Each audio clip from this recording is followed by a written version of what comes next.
Krishna Chaitanya Prabhu Nityananda Shri Advaita Gadadhar Shivasadi Gaur. And now Chapter 30, the Transcendental Pastimes of Radha and Krishna. Shri Krishna Chaitanya Prabhu Nityananda Shri Advaita Gadadhar Shivasadi Gaur. The difference between executing ordinary religious activities and devotional service is very great. By executing religious rituals, one can achieve economic development, sense gratification, or liberation, merging into the existence of the Supreme, but the results of transcendental devotional service are completely different from such temporary benefits. Devotional service of the Lord is evergreen, and it is increasingly transcendentally pleasing. Thus there is a gulf of difference between the results derived from devotional service and those derived from religious rituals. The great spiritual energy known as Jadadhishtatri or Mahamaya, the superintendent of the material world, and the material departmental directors, the demigods, as well as the products of the external energy of the Supreme Lord, are but perverted reflections of the opulence of the Supreme Lord. The demigods are actually order carriers of the Supreme Lord, and they help manage the material creation. In Brahma Samhita, it is stated that the workings of the supremely powerful superintendent Durga are but shadowy indications of the workings of the Supreme Lord. The sun works just like the eye of the Supreme Lord, and Brahma works just as the reflected light of the Supreme Lord. Thus all the demigods, as well as the external energy herself, Durga Devi, and all the different departmental directors are but servants of the Supreme Lord in the material world. In the spiritual world, there is another energy, the superior spiritual energy or internal energy, which acts under the direction of Yogamaya. Yogamaya is the internal potency of the Supreme Lord. She also works under the Lord's direction, but she works in the spiritual world.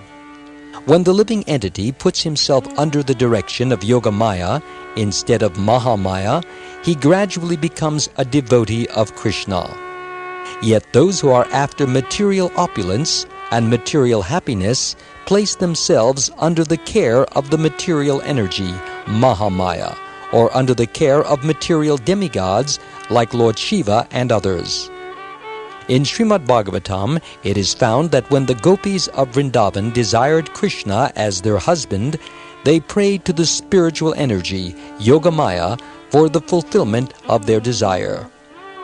In the Sapta Shati, it is found that King Surata and a merchant named Samadhi worship Mahamaya for material opulence. Thus one should not mistakenly equalize Yogamaya and Mahamaya.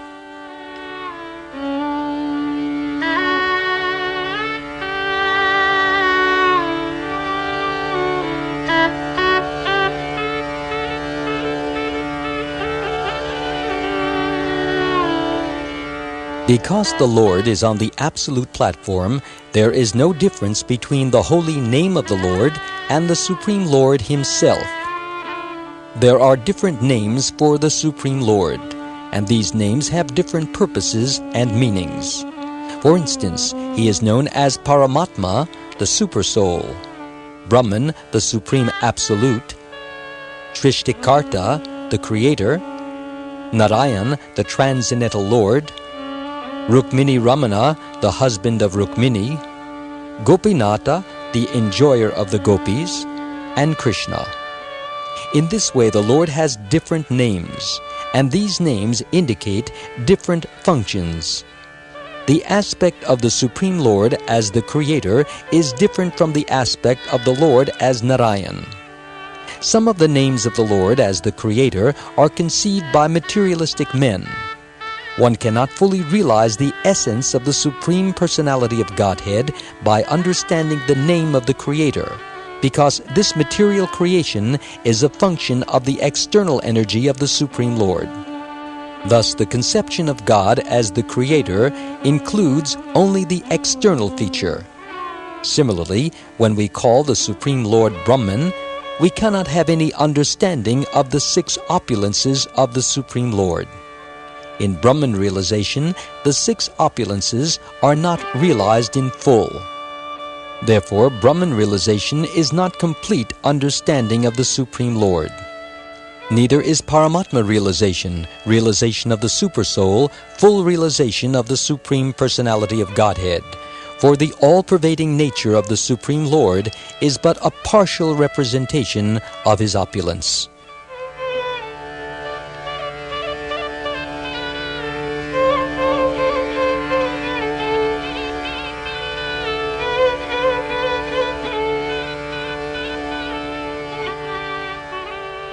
Even the transcendental relationship experienced by a devotee of Narayan in Vaikuntha is incomplete in that it is not realization of a relationship with Krishna in Goloka Vrindavan. The devotees of Krishna do not relish devotional service to Narayan because devotional service to Krishna is so attractive that Krishna's devotees do not desire to worship any other form. Thus, the gopis of Vrindavan do not like to see Krishna as the husband of Rukmini, nor do they address him as Rukmini Ramana. In Vrindavan, Krishna is addressed as Radha Krishna, or Krishna, the property of Radharani. Although the husband of Rukmini and Radha's Krishna are on the same level in the ordinary sense, still, in the spiritual world, the names indicate different understandings of various aspects of Krishna's transcendental personality. If one equalizes Rukmini Ramana, Radha Ramana, Narayan, or any other name of the Supreme Lord, he commits the fault of overlapping tastes, which is technically called rasa basa. Those who are expert devotees do not accept such amalgamations, which are against the conclusions of pure devotional service. Although Sri Krishna, the Supreme Personality of Godhead, embodies all super excellence and beauty, when he is amongst the damsels of Braja, he is known as Gopi Jana Vallabha. The devotees cannot relish the beauty of the Supreme Lord more than the damsels of Braja. In Srimad Bhagavatam, Canto 10, Chapter 33, Verse 7, it is confirmed that although Krishna, the son of Devaki, is the last word in super excellence and beauty, when he is amongst the gopis, it appears that he is a sublime jewel set amongst divine golden craftsmanship. Although Lord Chaitanya accepted this as the highest realization of the Supreme Lord as conjugal lover, he nonetheless requested Ramananda Rai to proceed further.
Upon hearing this request, Ramananda Rai remarked that this was the first time that he had been asked to go further than the gopis in an attempt to understand Krishna.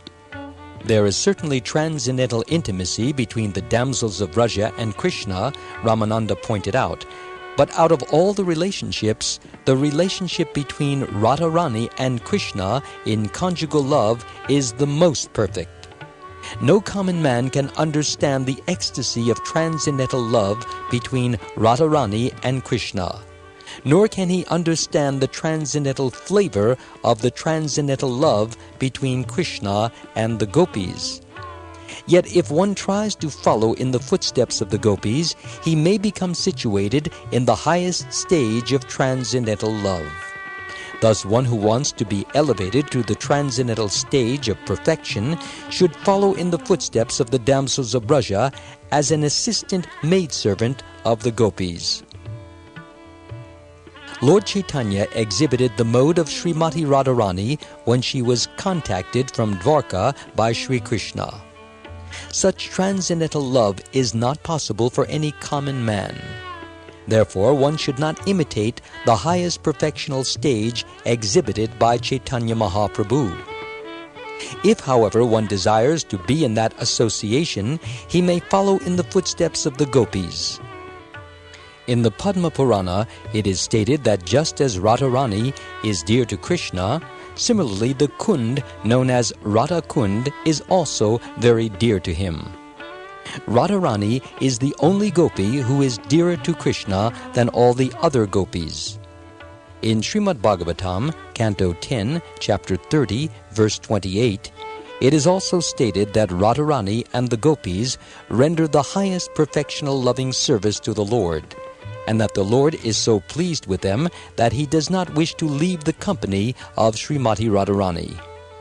When Lord Chaitanya heard Ramananda Rai speak of the loving affairs between Krishna and Radharani, he said, "Please go further. Go on and on." The Lord also said that he was enjoying with great relish the descriptions of the loving affairs between Krishna and the gopis. "It is as if a river of nectar is flowing from your lips," he said. Ramananda Rai continued to point out that when Krishna danced amongst the gopis, he thought, "I am not giving any special attention to Radharani."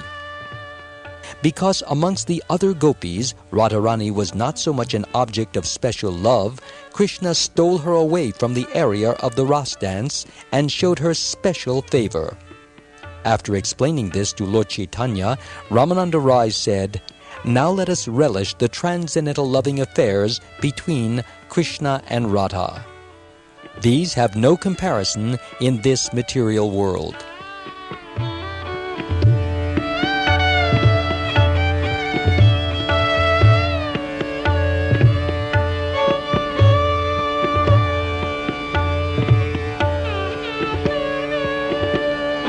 Ramananda Rai thus continued his descriptions. During one performance of the Ras dance, Radharani suddenly left the area, as if she were angry that no special attention was being shown her. Krishna was desirous of seeing Radharani in order to fulfill the purpose of the Ras dance, but not seeing Radharani there, he became very sorrowful and went to search her out. In Gita Govinda, there is a verse which states that the enemy of Kamsa, Krishna, also wanted to be entangled in love affairs with women, and thus simply took Radharani away and left the company of the other damsels of Braja. Krishna was very much afflicted by Radharani's absence, and, being thus mentally distressed, began to search her out along the banks of the Yamuna. Failing to find her, he entered the bushes of Vrindavan and began to lament. Ramananda Rai pointed out that when one discusses the purport of these two special verses of Gita Govinda, chapter 3, verses 1 through 2, he can relish the highest nectar of Krishna's and Radha's loving affairs. Although there were many gopis to dance with Krishna, Krishna especially wanted to dance with Radharani. In the Ras dance, Krishna expanded himself and placed himself between every two gopis, but he was especially present with Radharani. However, Radharani was not pleased with Krishna's behavior. As described in Ujjvala Nilamani, quote, "The path of loving affairs is just like the movement of a snake. Amongst young lovers, there are two kinds of mentality, causeless and causal." Unquote. Thus, when Radharani left the area of the Ras dance out of anger at not receiving special treatment, Krishna became very sorrowful to see her absent. The perfection of the Ras dance was considered to be complete due to Radharani's presence, and in her absence, Krishna considered the dance to be disrupted. Therefore, he left the arena to search her out. When he could not find Radharani after wandering in several places, he became very distressed. Thus it is understood that Krishna could not enjoy his pleasure potency even in the midst of all the gopis. But in the presence of Radharani, he was satisfied.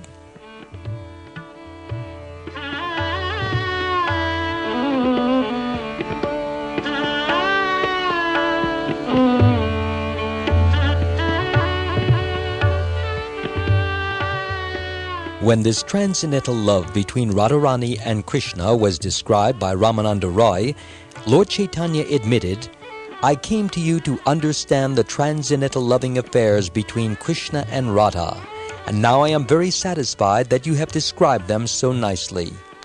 I can understand from your version that this is the highest loving state between Krishna and Radha."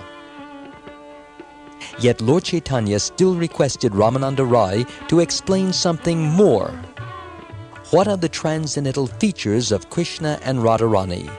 And what are the transcendental features of the reciprocation of their feelings? And what is the love between them? If you kindly describe all this to me, I will be very much obliged. But for you, no one can describe such things. I do not know anything, Ramananda Roy replied in all humility. I am simply saying what you are causing me to say. I know that you are Krishna himself, yet you are relishing hearing about Krishna from me. Therefore, please excuse me for my faulty expression.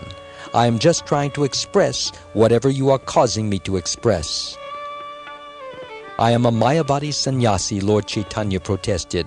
I have no knowledge of the transcendental features of devotional service.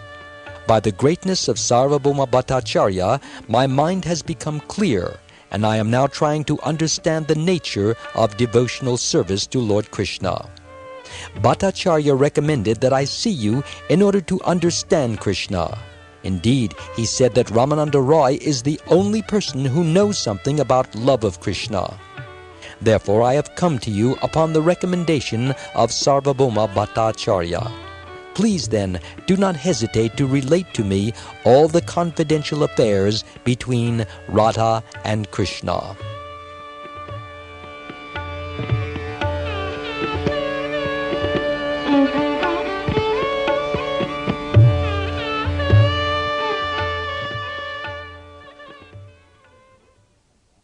In this way, Lord Chaitanya actually took the subordinate position before Ramananda Roy. This has very great significance. If one is serious about understanding the transcendental nature of Krishna, he should approach a person who is actually enriched with Krishna consciousness. One should not be proud of his material birth, material opulence, material education and beauty, and with these things try to conquer the mind of an advanced student of Krishna consciousness.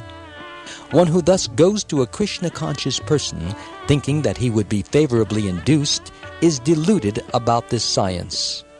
One should approach a Krishna-conscious person with all humility and put relevant questions to him. If one goes to challenge him, such a highly elevated Krishna-conscious person would not be available for any service. A challenging, puffed-up person cannot gain anything from a Krishna-conscious man. He would simply remain in material consciousness. Although Lord Chaitanya was born in a high Brahmin family and was situated in the highest perfectional stage of sannyas, he nonetheless showed by his behavior that even an elevated person would not hesitate to take lessons from Ramananda Roy, although Ramananda appeared as a householder situated in a social status beneath that of a Brahmin. Thus, Lord Chaitanya clearly showed that a sincere student never cares whether his spiritual master is born in a high Brahmin family or Kshatriya family, or whether he is a sannyasi, brahmachari, or whatever. Whoever can teach one about the science of Krishna is to be accepted as Guru.